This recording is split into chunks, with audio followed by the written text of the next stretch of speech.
আসসালামু আলাইকুম ও রাহমাতুল্লাহ। আমার সম্মানিত সকল ভাই ও বোনেরা, সবাই কেমন আছেন? আশা করি সবাই ভালো আছেন। আল্লাহর রহমতে আপনাকে তো আমিও ভালো আছি। স্বামী ও স্ত্রী মিল মহব্বত। স্বামী ও স্ত্রী মিল মহব্বত এমন মহব্বত হবে যা ফারাফসি অবাক হয়ে যাবে। আপনার স্বামী বা স্ত্রীর মধ্যে যদি কোনো মিল মহব্বত না থাকে, স্বামী যদি স্ত্রীকে না দেখতে পারে বা স্ত্রী যদি স্বামীকে দেখতে না পারে, সংসারের মধ্যে সবসময় অশান্তি এবং সংসারের অশান্তি দূর করে স্বামী ও স্ত্রী উভয়ের মধ্যে ভালোবাসা সারা জীবনের জন্য হবে।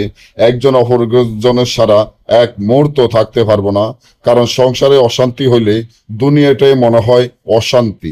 আপনি দেখবেন স্বামী স্ত্রীর মধ্যে যখন একটা ঝগড়া হয়, মনে হয় যে দুনিয়াটা সব অশান্তি লাগে।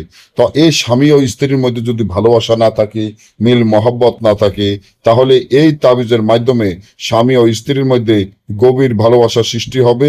একজন অপরজনকে ছাড়া এক মুহূর্ত শান্তিতে থাকতে পারবে না। তার জন্য কি করণীয়? যে তাবিজটি দেখেন, এই তাবিজটি যেভাবে আছে সেভাবে লিখতে হবে। যেভাবে আছে তাবিজটি সেভাবে লিখিয়া তাবিজটি বিষকালি এবং ফেসার রক্ত দ্বারা লিখতে হবে।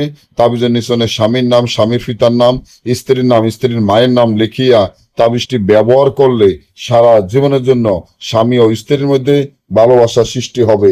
আর তাবিজটি যদি স্বামী যদি দূরে থাকে বা স্ত্রী যদি দূরে থাকে, না আসতে চায়, তাবিজটি বালিশের নিচে রেখে দিলে, বাস রাইতের মধ্যে যদি রাত্রে রেখে দিলে সকালের মধ্যে স্বামী বা স্ত্রী চলে আসবে, তাদের মধ্যে সারা জীবনের জন্য মিল মহব্বত হয়ে যাবে। আর যদি আমাদের থেকে কাজ করাতে চান, স্ক্রিনে দেওয়া নম্বরে যোগাযোগ করে যে কোনো কাজ আমাদের থেকে করে নিতে পারবেন। সকলে ভালো থাকবেন। আল্লাহ হাফেজ।